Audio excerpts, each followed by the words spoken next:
For Heating and Air Conditioning Weather Center, here's our meteorologist, Steve Williams. Some clouds to start, then sunshine today, the high at 41. It'll be clear tonight, low 31. Clouds and sun for tomorrow and Thursday, the high both days at 42. Sunny Friday, the high 36. I'm Steve Williams on AM 560, The Answer. 29 at O'Hare, next news at 6:30, and Chicago's Morning Answer with Dan and Amy continues next on AM 560, The Answer. This hourly segment is brought to you by Secure Retirement Radio with host Raj Shah. Sunday mornings at 7 on AM 560, The Answer. This is Chicago's Morning Answer with Dan Proft and Amy Jacobson on AM 560, The Answer.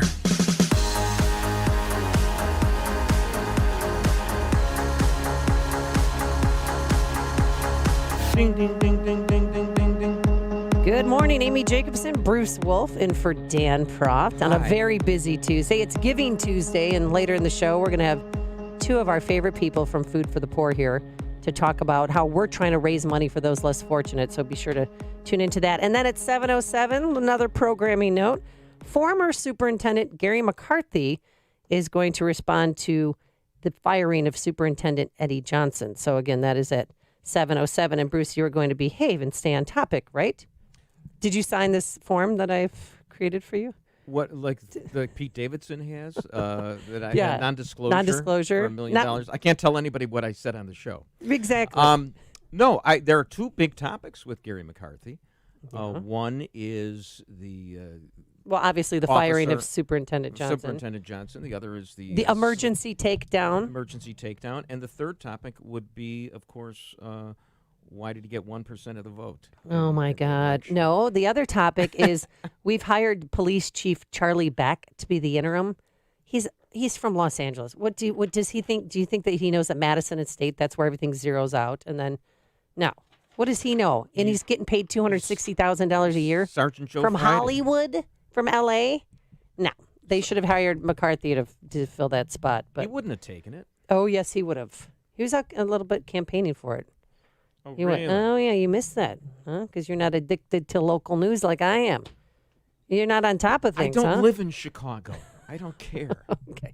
Well, this morning, President Trump landed in London and had a 52-minute press conference where he talked about, well, he touted his accomplishments. When I took over the United States military, when I became commander-in-chief, our military was depleted. Our military was in trouble. You know that better than anybody. We had old planes. We had old everything. We didn't have ammunition. Now we have the most powerful military we've ever had, and we're by far the most powerful country in the world, and hopefully we don't have to use it. But if we do, we'll use it. If we have to, we'll do it. But, my relationship with Kim Jong-un is really good, but that doesn't mean he won't abide by the agreement we signed. You have to. And when talking about China and the trade deal, he said something very peculiar, Bruce, that maybe he'll wait until after the election before making a deal with China. The China trade deal is dependent on one thing. Do I want to make it? Because we're doing very well with China right now, and we can do even better with a flick of a pen, and China's paying for it. And China has the worst year by far that they've had in 57 years. So we'll see what happens. But we're doing very well right now, and I gave the farmers, as you know, $28 billion and had a lot left over because the farmers were targeted by China. I gave them $28 billion over a 2-year period, and that got them whole. That was everything that China took out. I gave them from the tariffs that China paid us, and I had billions left over, many billions left over. So you don't really have a deadline? I have no deadline, no. He can't get the deal done. That's what you see? Yeah. That's what you're hearing from that? Right. Can't get the deal done. Right. It's pretty tough. And also there's this whole, impeachment thing that's moving over from the committee to committee. That's, you thought the first round was boring, Dan, or Bruce. The second round, you better get ready. But President Trump, he raged at the Dems for holding the impeachment hearings while he's in London. The Democrats, the radical left Democrats, the do-nothing Democrats, decided when I'm going to NATO, this was set up a year ago, that when I'm going to NATO, that was the exact time. This is one of the most important journeys that we make as president. And for them to be doing this and saying this and putting an impeachment on the table, which is a hoax to start off with. If you notice, there was breaking news today. The Ukrainian president came out and said very strongly that President Trump did absolutely nothing wrong. That should be case over.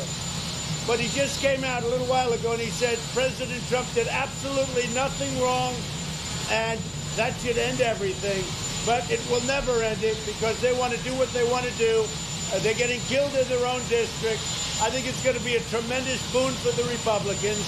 Republicans have never, ever been so committed as they are right now and so united.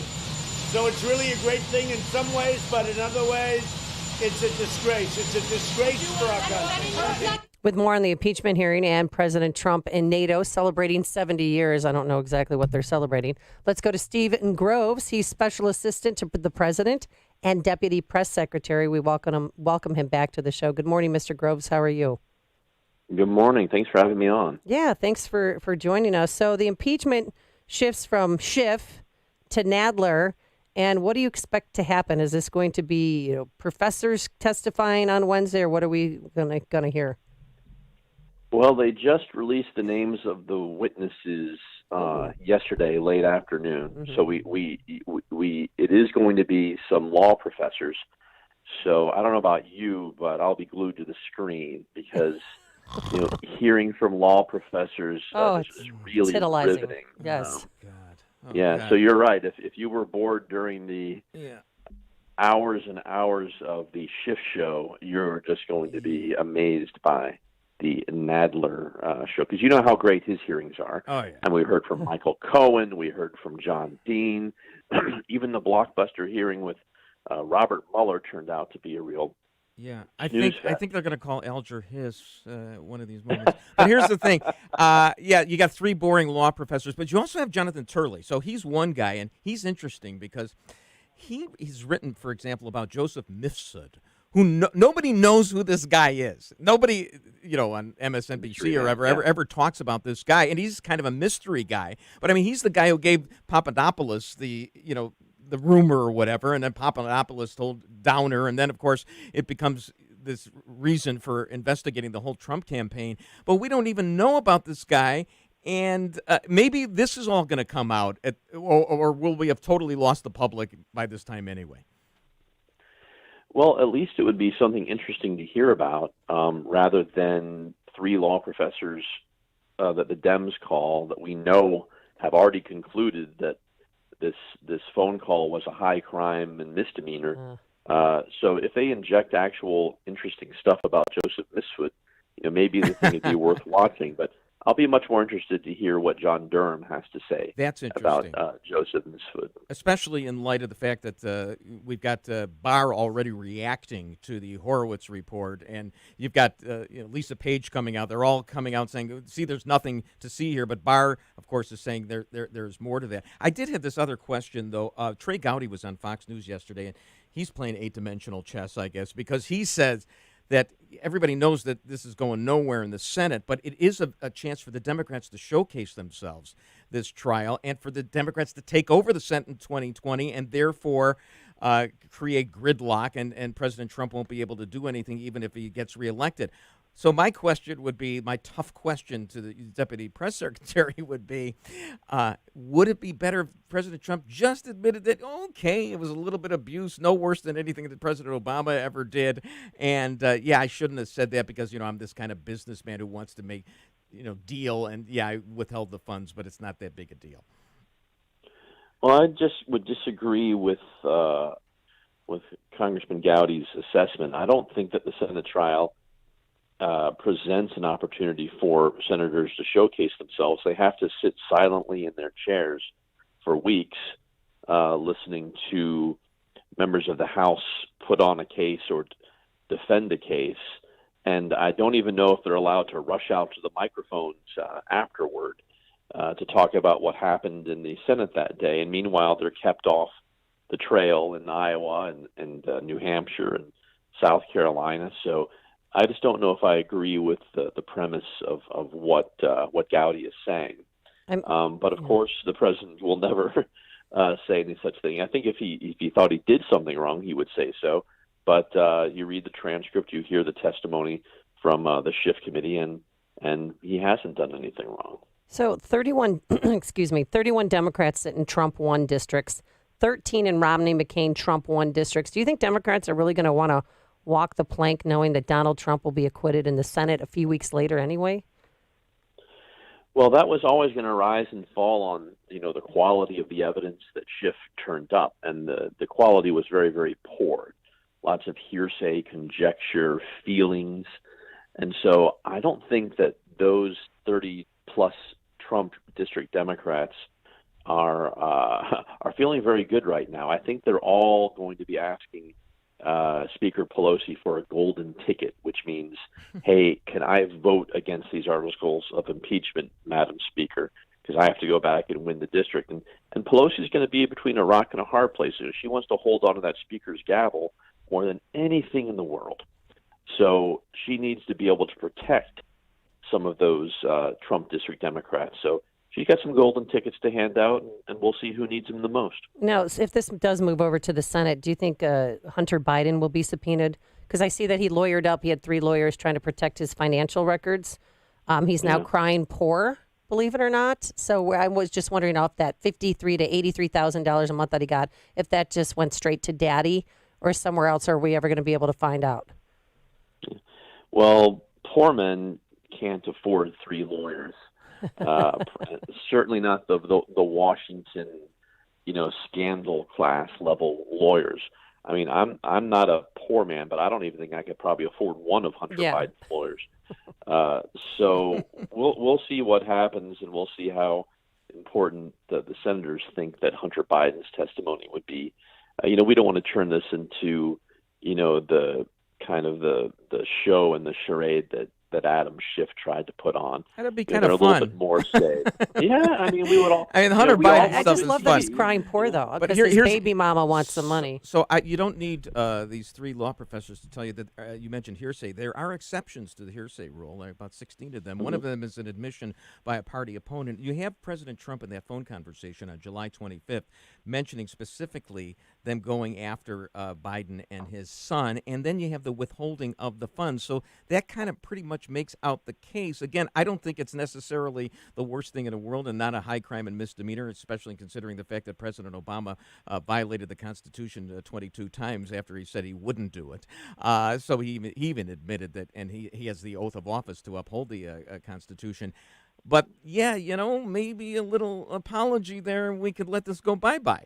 But, no, we can't do that, right? Well, the phone transcript isn't hearsay. Those are the president's direct words with President Zelensky. And since it reflected that nothing had occurred and there was no quid pro quo and there was no bribe and there was no extortion, the president released the transcript for the world to see.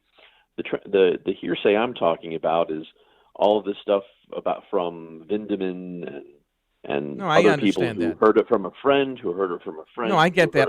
But there are exceptions. Here, the problem is the case is that he did say this. This is what he mentions, in the July 25th conversation. And you have the withholding of the funds. Why withhold the funds? Why withhold them? Well, I don't think that there's been. I think there's been a lot of testimony about why the funds were withheld, but because the Democrats are in such a hurry, I don't think that there's been any definitive judgment on why the funds were withheld. We heard testimony from the career person from OMB that the funds were withheld because the Europeans weren't paying their fair share towards Ukraine. But they haven't made the case for why funds were withheld. The president stated a lot of reasons. He does not like corruption. He's said that. He does not like that the Europeans aren't paying their fair share. And he thinks that Ukraine was involved in the 2016 election. So Schiff, because they're on this artificial timetable to get things done by Christmas, well, Merry Christmas to us all. He hasn't made his case for why those funds were withheld, but it was time to hand this baton off to the Nadler committee because that's what Nancy Pelosi said for him to do. And so I don't know that you and I sitting here today have heard the final word on why funds were withheld and by whom. Well, also, though, they had a new president that was just elected who was a comedian. He never held public office. Well, he didn't. So you're going to just give someone you don't know Millions of dollars. Hey, real quickly, Nadler and President Trump have a 30-year relationship, correct? Can you explain it to us? Well, yeah. I mean, they go way back. Nadler's an Upper West Side guy. The president, before becoming president, was a real estate developer that had projects all over New York and all over Manhattan, and including, I believe, a big one on the Upper West Side where they went toe to toe. And Nadler wanted certain things from the development, and the president at the time didn't want to give them. And I don't know the whole story on it, but I think Nadler said that Trump won that exchange. The things that Trump wanted out of that real estate development on the Upper West Side, he got. So I don't know that we'd call that bad blood, but the relationship goes back a while. When Nadler went into the hospital a while ago, the president called him to wish him well and ask after him. So, they're two New Yorkers. They go back. They have that in common. Right. I actually think if intent matters, that President Trump probably had a good faith belief in that now thoroughly debunked theory about the Ukrainian involvement. I know there's other involvement that Ukraine had, but about the server, because he's had beliefs in other conspiracy theories before, including Ted Cruz's father and Obama's birth certificate. So if intent matters, and of course it's in President Trump's interest not to have had the Russians help him get elected, which he shouldn't. I don't know why he's so sensitive about that. I understand that. I think he got legitimately elected, but so I don't think. So he actually has probably a good faith belief in that server story, and if intent matters, then he could get off because of that. Right. Well, and of course, intent matters. You're absolutely right. Even if it turns out that certain facts aren't borne out, having that belief, being told by people that Ukraine had interfered in the 2016 election and was at the root of some of the Steele dossier. The president's intentions and his beliefs are clear. I mean, he set his personal attorney to go find out what happened there, or at least said there's Ukraine was involved in this, and he told his diplomatic staff about these things, and he obviously told Zelensky about these things. But what the Democrats have utterly failed to prove is that the president either withheld a White House meeting or aid or any official act unless, they did something. All of those things happened, by the way. This is another one of these, you thought about it, so it's a high crime and misdemeanor. The aid was released. The meeting took place with Zelensky in New York. The phone call with Zelensky happened. So all the things that the president is being accused of by Democrats of not doing because there's not an investigation being announced, it all happened. So I'm not sure exactly where the high crime and misdemeanor fits. This reminds me a lot of the Mueller investigation, where Democrats said, well, you thought about firing Mueller. I think that's a federal crime. And you thought about unrecusing Jeff Sessions, and that's a federal crime. Well, we don't do crime that way in this country. And we certainly don't do high crimes and misdemeanors based on the quality of the evidence that Adam Schiff has presented. Yeah, well said. All right, we're going to have to leave it there for today. Stephen Groves, Special Assistant to the President and Deputy Press Secretary. Always an honor and a pleasure to have you on. Thank you so much. Thank you both so much for having me on. Have a good stay warm up there. Thank you. And he joined us on our turnkey.pro answer line. The more you listen, the more you'll know. This is Chicago's Morning Answer. Morning Answer on AM 560. The Answer. Gentlemen, if you've been feeling tired, grumpy, sluggish all the time, you could have low testosterone levels, or it could even be sleep apnea. Millions of men not only suffer from low T, but also undiagnosed sleep apnea. Sleep apnea is a common and serious health condition. It's where you actually stop breathing throughout the night while you sleep and can last up to 10 seconds per interruption.